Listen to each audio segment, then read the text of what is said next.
Hello everyone and welcome. Sex versus Ananda. Let us include two other words, love and compassion, that go along with this discussion to make it kind of more complete. So, sex, love, compassion, and Ananda. Sex is love through the body. Sex is passion, biological, a bodily sense feeling, gives you pleasure. Pleasure comes from the outer and depends on the outer or the other.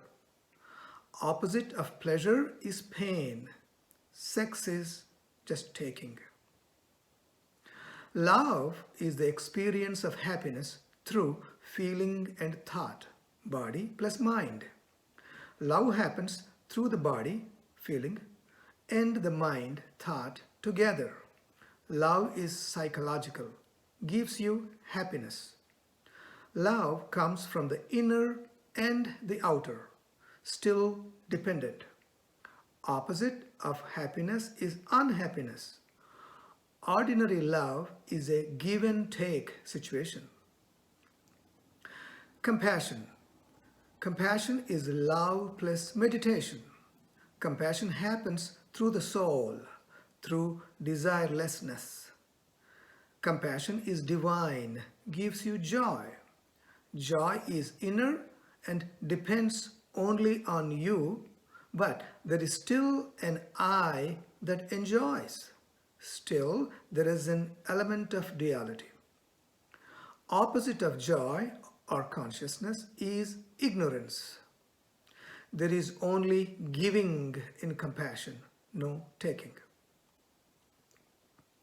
Ananda, fullness, is compassion that is non-dual, unconditional. Fullness is permanent and total, inner and outer. Ananda is uncaused and unbroken ecstasy. Ananda is the knowing of your own being. It only knows itself. Ananda is a stateless state in which there is no second.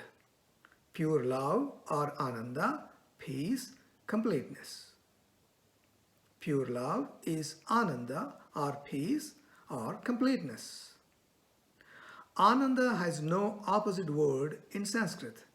Bliss is an erroneous translation of Ananda. Ananda is not a feeling. It is the source or substratum of all feelings. Just like consciousness is the substratum of all knowledge.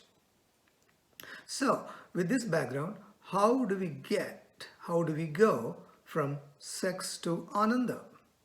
Well, let's dig deeper. Sex is bodily or sense pleasure, kama in Sanskrit, passion. Kama is craving for sense objects. Kama means acting for lower or separate self. Kama is love for a separate self, for selfish reasons. Sex is the natural biological flow of life energy and the lowest application of it. It is natural because life cannot exist without it. And the lowest because it is the foundation, not the peak. When sex becomes the sole outlet for life energy, then it becomes destructive. Sex is a means only to a peak. It should not become the end.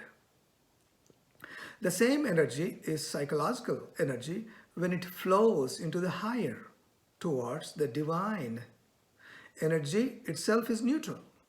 When sex becomes suppressed, it becomes ugly, diseased. It becomes perverted.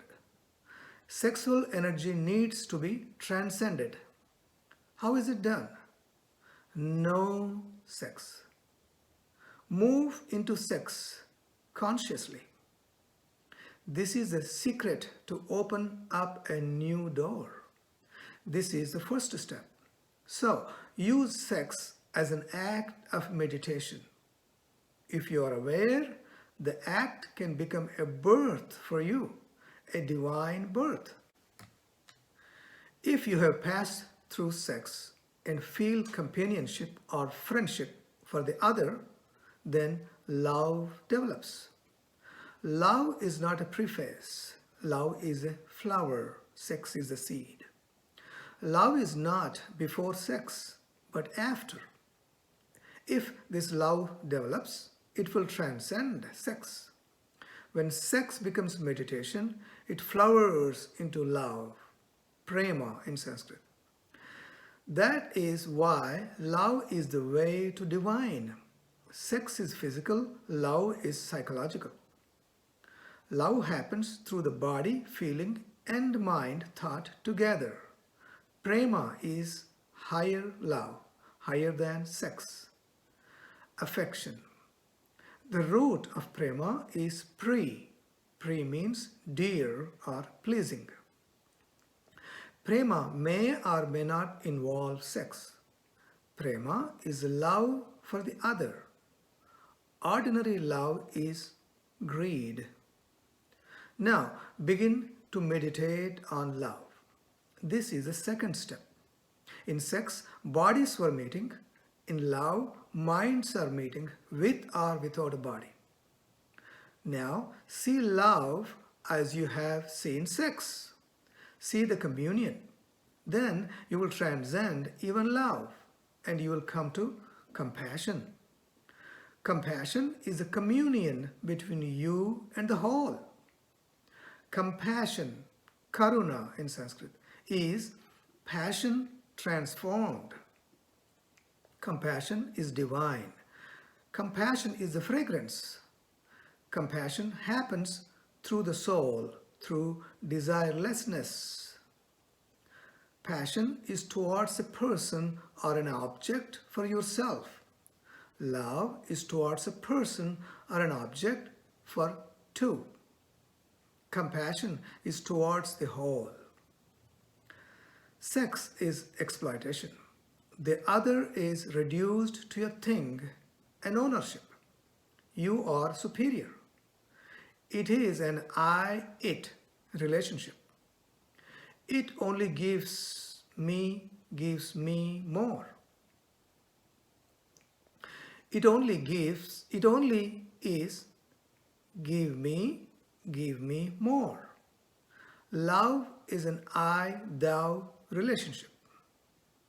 The other is respected as an independent person in his own right. It is a communion or sharing or give and take. Both are equal in love. Compassion is a neither I nor thou relationship. Two bodies but one soul. A tremendous unity. Compassion is in three rungs. Compassion in the form of sex or pity is egotism. In love form, it is sympathy. There is still a little distance you feel for the other. And in the highest form, it is empathy. Distance is collapsed. Others' feeling is now your feeling. Compassion is a rare gift. When a soul not only feels the misery and the pain of the others, but also gets into action to ensure that their pain is reduced. One does not need words to understand the pain of others. A compassionate person can feel it silently, even if no one is crying loudly. He can hear the silent cry of pain and anguish. Sanskrit, kara means to do. Karuna is the doing of something to alleviate suffering. There is only giving and giving, no taking. In karuna, however, the subtlest form of doing is still there. So, if Buddha moves from town to town, he does so out of compassion and not out of Ananda. You are now near home. Now dig deep into compassion. Be compassionate. Experience compassion and you will explode into oneness. This oneness is the total. This oneness is Ananda. This oneness is the ecstasy. Ananda is not a certain special feeling, however, it is the background of all feelings. Deep sleep in itself is Ananda. The peace of deep sleep, from the point of view of the waking state, is only the reflection of Ananda. When you have that peace, or when you know other as only yourself in the waking state, that is Ananda. That's it. So, when Krishna goes to people, he does so out of Ananda, out of fullness, not out of compassion. The root word for Ananda is Ananta, means unending, uncaused happiness. God, Brahman, equals Satchit Ananda, existence, consciousness, Ananda. You know you exist and you know you're conscious, but you do not remember that you are Ananda also. Well, now you do. Ananda is of four kinds. 1. Objective happiness, possessing objects, sex and love, coming through the outer, the other.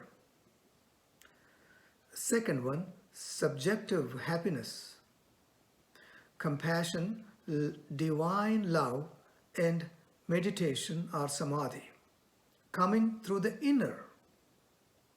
And the third one, subjective happiness but natural, deep sleep or Anandamaya Kosha, coming through the inner.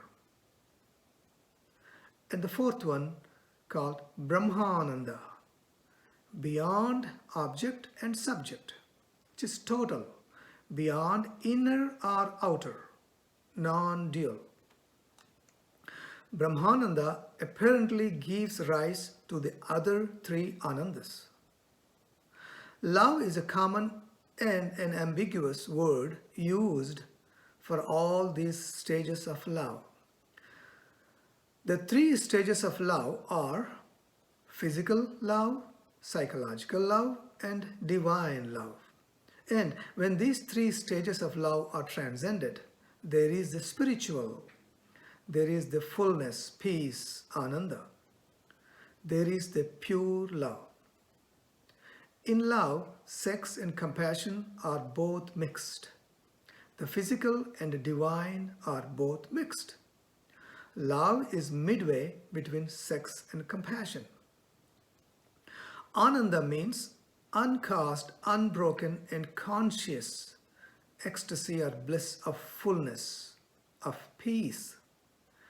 Being unconsciously happy, like a baby whose consciousness is merged in experience, is not Ananda.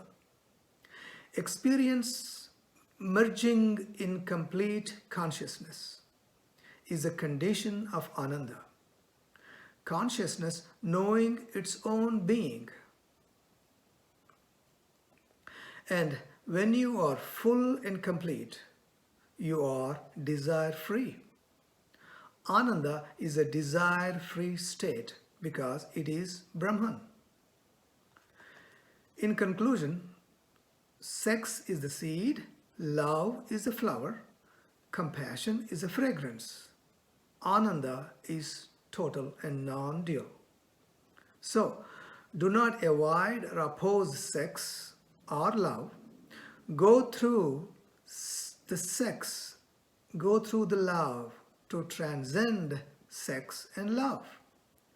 The physical universe is seemingly created for us to transcend. Otherwise, we will never know what transcendence is. We can remain blissful, but To remain blissful without knowing what the bliss is not worth it.